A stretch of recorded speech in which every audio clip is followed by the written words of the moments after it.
quarta-feira, véspera de Natal, é comemorado o Dia do Órfão. São milhares de crianças e adolescentes em todo o país que não têm a oportunidade de festejar a data com a família.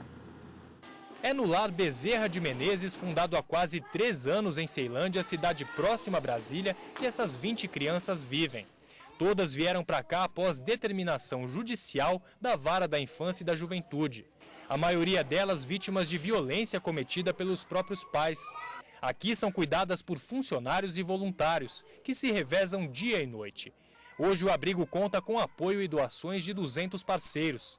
Segundo um dos administradores da casa, apesar do grande número de voluntários, o abrigo ainda não possui apoio do poder público. Todo o nosso recurso para administrar e cuidar do abrigo, ele é oriundo de doação, né?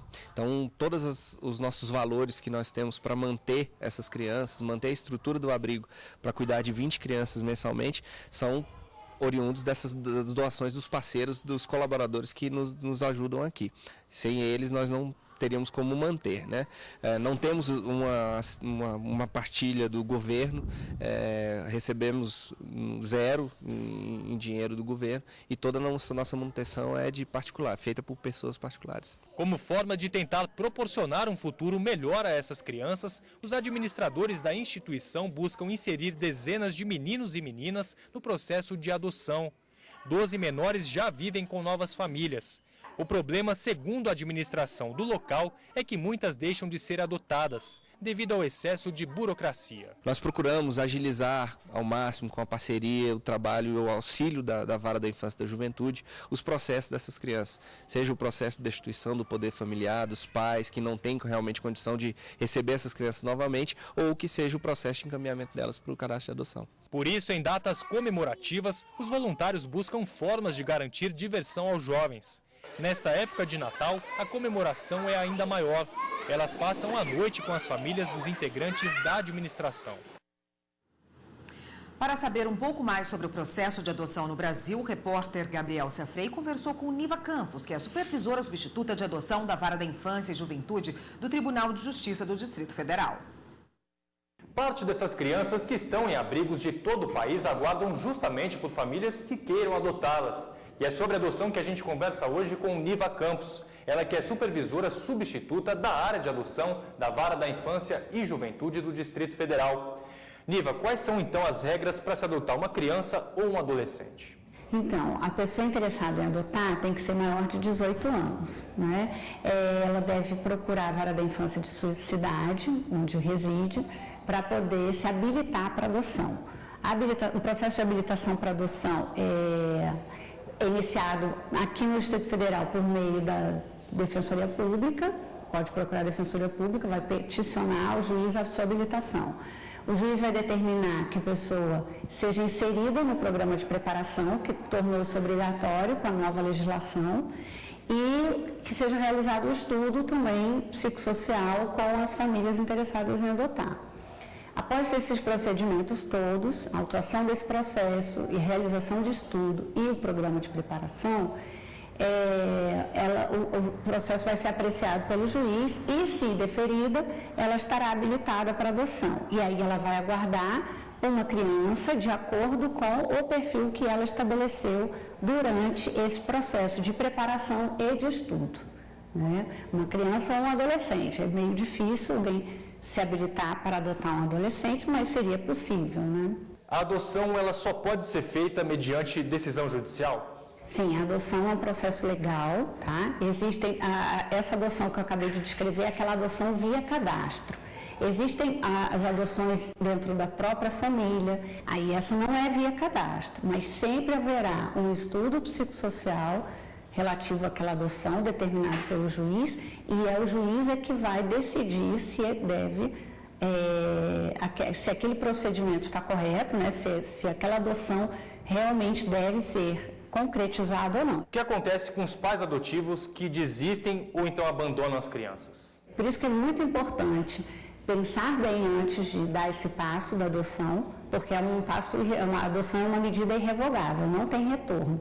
Vai ser seu filho, uma vez dada a sentença de adoção, não tem como retornar à situação original. Então, é seu filho. Também é muito ruim do ponto de vista para a criança, porque ela já foi ou entregue em adoção, ou ela já foi abandonada, ou ela já foi maltratada. Então, ela já traz uma marca, digamos assim. E isso vai reviver esse abandono inicial, um segundo abandono, por exemplo, né? Pela família adotante. Então, a adoção não é uma coisa que a pessoa possa decidir por um impulso, por sem pensar todas as consequências. Tem que ser uma situação bem pensada. E a legislação, sabendo disso, criou esses mecanismos para a proteção das crianças. Então, o estudo é um mecanismo de proteção, porque você vai estudar se aquela família tem um ambiente favorável, um ambiente saudável para oferecer para a criança, se a motivação daqueles adotantes é condizente com a medida de adoção, porque a motivação pode ser, não ser condizente com a adoção, pode ser mais condizente com outras medidas ou com outras formas de auxílio, e não necessariamente adoção.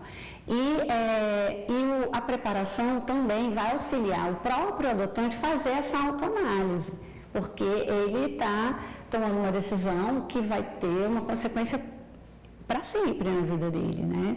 Ele está decidindo, por exemplo, adotar, inserir um novo membro na sua família, na família nuclear e na família extensa. Então, é importante que esse adotante pense bastante antes de tomar esse passo, porque ninguém é obrigado a adotar. Não é uma coisa obrigatória. A pessoa veio voluntariamente, procurou a justiça para adotar. Então, ela deve pensar bastante, ela deve se preparar bastante para saber se essa é a melhor decisão que ela está tomando, se ela vai ter o compromisso com essa criança ou com esse adolescente, e esse é um compromisso para a vida toda. Crianças ou adolescentes com deficiência física ou então alguma doença crônica, elas têm prioridade na fila de adoção? Existe uma prioridade na tramitação deste processo, tá? Assim como existe uma prioridade na tramitação de processos de pessoas idosas. Mas o que acontece na adoção é que uma criança com uma deficiência ou uma criança com uma doença crônica, ela é de difícil colocação, porque a maior parte das famílias querem adotar uma criança saudável ou com problemas leves, né? Então, essas crianças com quadros mais graves de saúde, a gente tem dificuldade de encontrar famílias que queiram adotá-las. Ainda existe um perfil de crianças mais adotadas? E se sim, é um desejo de vocês mudar esse perfil? Existe sim, esse perfil clássico, ele ainda é o mais prevalente. A gente tem uma procura maior por crianças, crianças pelos bebês e crianças em tenra idade. E nas faixas acima dessa idade já começa a diminuir a quantidade de interessados em adotar, né? Existe também uma preferência pela semelhança física, um desejo de semelhança física, então existe uma preferência de que a criança tenha a cor do adotante, né? Embora que para muitas famílias isso não é um fator impeditivo, então tem em torno de 50% do cadastro não vê isso como um fator de restrição. Pode ser qualquer cor, independente da cor. Tem a questão da saúde. A questão da saúde ainda é um fator muito prevalente. Muitas famílias temem o acolhimento de crianças com doenças mais graves ou com doenças crônicas ou até mesmo com deficiências. Para essas crianças a gente tem muito pouco candidato ou, dependendo do tipo de deficiência, nenhum candidato para elas.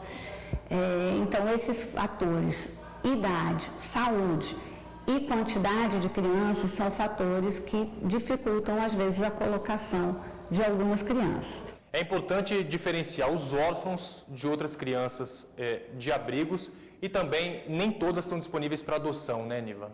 O órfão, né, normalmente ele é acolhido por algum familiar, né, por um tio, uma avó, uma tia, né, enfim. Se você for num abrigo, você vai ter muitos poucos órfãos ali, né? São órfãos de pais vivos, por exemplo, né? Porque os pais não assumiram seu cuidado. muitas razões, né? Então, a maioria das crianças também que estão no abrigo também não estão para adoção. É uma pequena parte das crianças que estão hoje no abrigo que estão para adoção. O abrigo, a instituição de acolhimento, ela é para ser temporária na vida de uma criança ou de um adolescente, até que ela retorne para a sua família biológica ou que, por exemplo, que seja o destino seja a adoção ou uma família substituta, né? Então, nas instituições de acolhimento, as crianças estão lá por muitas razões, por negligência, por abandono, por maus tratos, né? Por dificuldades, às vezes, transitórias que uma família está passando e que não está podendo assumir a criação dos seus filhos. Ela pode ficar temporariamente naquela situação e a criança vai estar ali protegida. A ideia da lei é que a criança volte para sua família biológica. Somente se não for possível, em casos excepcionais, quando isso não é possível, é que a criança é destinada à adoção. Então, muito obrigado pela entrevista, Niva. Obrigada. Voltamos ao estúdio.